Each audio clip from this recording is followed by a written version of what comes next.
I am divinity defined. I am the God on the inside. I am a star, a piece of it all.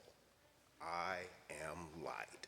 Let the congregation say amen and ashe, and thank you to our beloved choir.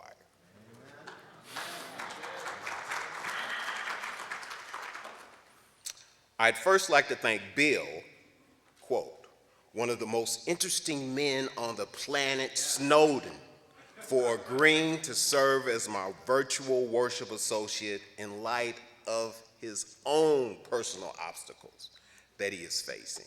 And I'd also like to invite other Zoomies, either by circumstance or choice, to consider enlightening us from a different perspective. I'd also like to thank our music director and my friend, Benji Messer, for all that he did to help me with this sermon. He was so diplomatic as he allowed his light to shine on me. I dedicate this service, as I always do at this time of the year, I dedicate this service to the memory of my dear mother, Johnny Mary Matthews, whose birthday was July 14th, and my father, Samuel Kirkland. The light that they instilled in me is everlasting and inspirational, no matter which plane they exist on. I dedicate, I'm getting nervous. My mom was light. Her spirit is the essence of light. To this day, daffodils and dandelions blowing in the wind often whisper to me in her voice. My dad was kind of like that silent power beyond measure, a product of his time, race, and origin. There are things I found out about him after he passed that he never, ever imposed upon me and my siblings. And I often, at this phase in my life, replicate steps along the path that he took to shine his light. I first encountered Marianne Williamson's quote out of context and misattributed to Nelson Mandela in 1999 when I was facilitating a labor education program for the University of Michigan called the Black Men in Unions Academy with my friends and colleagues Elise Bryant and Walter Robinson Jr. The BMIU Academy was developed, hold on, oh jeepers. I guess if you don't say oh jeepers, people won't know what a big mistake you made.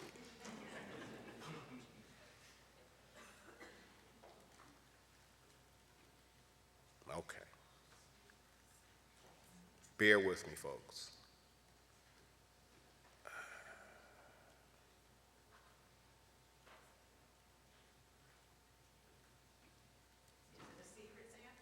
No, not really. Okay. I first encountered Marianne Williamson's quote out of context and misattributed to Nelson Mandela in 1999 when I was facilitating a labor education program for the University of Michigan, blah, blah, blah, blah, blah. Okay. The BMIU Academy was developed to call all union workers leadership skills and opportunities to share knowledge and inspire people. There was a focus on encouraging Black men to seek union jobs and opportunities within the unions they were members of, although the conference was open to all union members. To that end, when Our Deepest Fear was suggested as a cover insert to our curriculum notebook for that year, I was amazed and awed because part of the Academy's mission was to get participants to look at opportunities even beyond their local unions and to go wherever their aims and ambitions led them. Some of the doubts and trepidation that stifled participants were addressed directly within Our Deepest Fear. Our deepest fear is not that we are inadequate. Our deepest fear is that we are powerful beyond measure. It is our light not our darkness that most frightens us. We ask ourselves, who am I to be brilliant, gorgeous, talented, fabulous? Actually, who are you not to be? You are a child of God. Your playing small does not serve the world. There is nothing enlightened about shrinking so that other people won't feel insecure around you. We are all meant to shine as children do. We were born to make manifest the glory of God that is within us all. It is not just in some of us, it is in everyone. And as we let our own light shine, we unconsciously give other people permission to do the same. As we are liberated from our own fear, our presence automatically liberates others. So this was from a book, A Return to Love, by minister and best-selling author Marianne Williamson, who was briefly a Democratic candidate for president in 2024. When Reverend Dance and our ministerial intern, Isaac Castro, suggested that we take a critical look at a reading, poem, or lyric, I folded this into my wallet so that I'd be able to take advantage of the feedback and observations of our worship associates.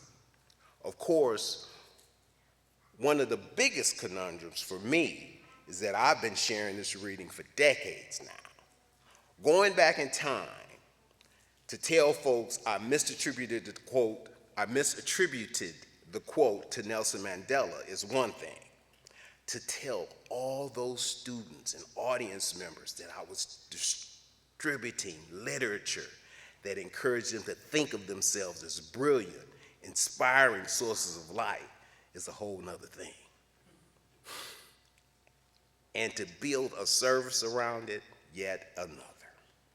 Fortunately, I just spent 9 days with our entire family, and it was a loud, raucous, chaotic mashup of love. The one unadulterated hit for all of us was playing in the pool. All of the granddaughters left our home more confident in the water than when they came. However, Dion, grandbaby baby, as some of you know, our oldest, was at a different level as far as her confidence and comfort in the water. She radiated confidence, much like someone who's never been told she can't do something. And it showed in her prowess on the diving board, not head first diving, but taking the chance to jump into the pool from the diving board, so much so that we had to make sure not to be in each other's way when our beloved grandbaby baby took to the board. She screamed with laughter as she leapt into the water, even when she had an occasional belly flop. It didn't cause her light to dim at all. And then it happened. In the shallower end of the pool, the light of the pool party had hurt herself in an incredible way, and she was inconsolable. And as I stood there in the water wondering just what had happened, I briefly wondered if this was going to be a situation when her light went out. Instead, this became a bigger moment, a moment when a star pierced the water with her cry of pain. It was unfiltered, raw, and very, very scary for a moment or three. And as I stood nearby, Pop close, not father or mother close, it came to me in a whoosh that moments akin to these are close to those when our lights are dimmed or extinguished. I wondered why the resilience that could call a 9-year-old back into the water and forget the pain, or at least make it manageable in the meantime, isn't part of all of our coping strategies and methodologies. pain, slights, and oppression can play tricks with our minds that take years to recover from, if ever. How many of us are still dealing with unresolved trauma that filters our light differently than Dion? Instead of screaming out our pain, as well as our joy, unfiltered, how many of us self-dim our light? Instead of allowing the light that is in us to shine out and could cause others to squint, metaphorically. How hard is it to believe that our light is a stronger source for brightness than it is for shielding our vulnerabilities? Although I don't have any answers to the questions I just posed, that's up to you. I do know that after her screams of pain, the light did return. And it was as if the pain only showed her that she was much more resilient than I thought she was. And if I could deal with a chaotic blow to my anxiety with honesty and grace, she'd be jumping into the deep end sooner than later, and she did. I would like to add that although I talked, oh my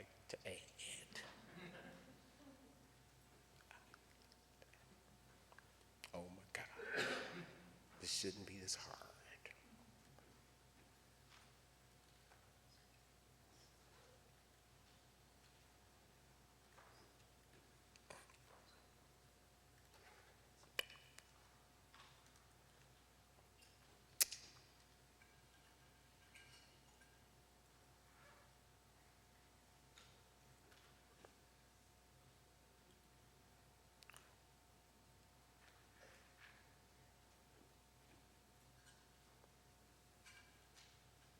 I would like to add that although I talked about the grandbaby baby inclusion, I was somewhat reluctant to share this element because it feels like bragging. I wondered if, as bright as my light of love shines for my family, sometimes our light is dimmed because we don't want to be perceived as braggarts when we allow our light to shine full and bright. I wondered if the light that Dion so confidently contained could be doused by an inadvertent scratch to her foot, in much the way inadvertent slights can rob each of us of our light. In the moment, I wondered if this would be the injury to her body that might quell her desire to jump into the deep end, metaphorically, again. And as I contemplated this sermon, the connection between what our expectations are and what our limits are largely a result of circumstance, resilience, and the love we showered on her in the shallow end of the pool. Right now, my brother Carlos is grieving the loss of his mother, Carol, on the exact same day as my mother's birthday. They will be inextricably linked from here on in. I'm certain,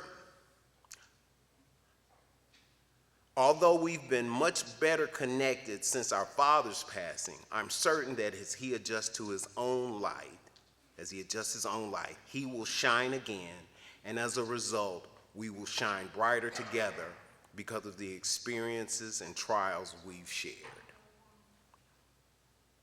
To some folks, having God appear in the text can serve as a trigger.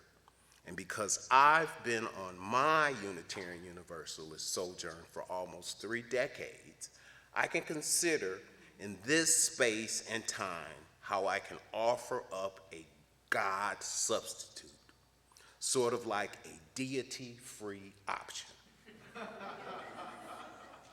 I figured y'all like that. I was writing for my audience.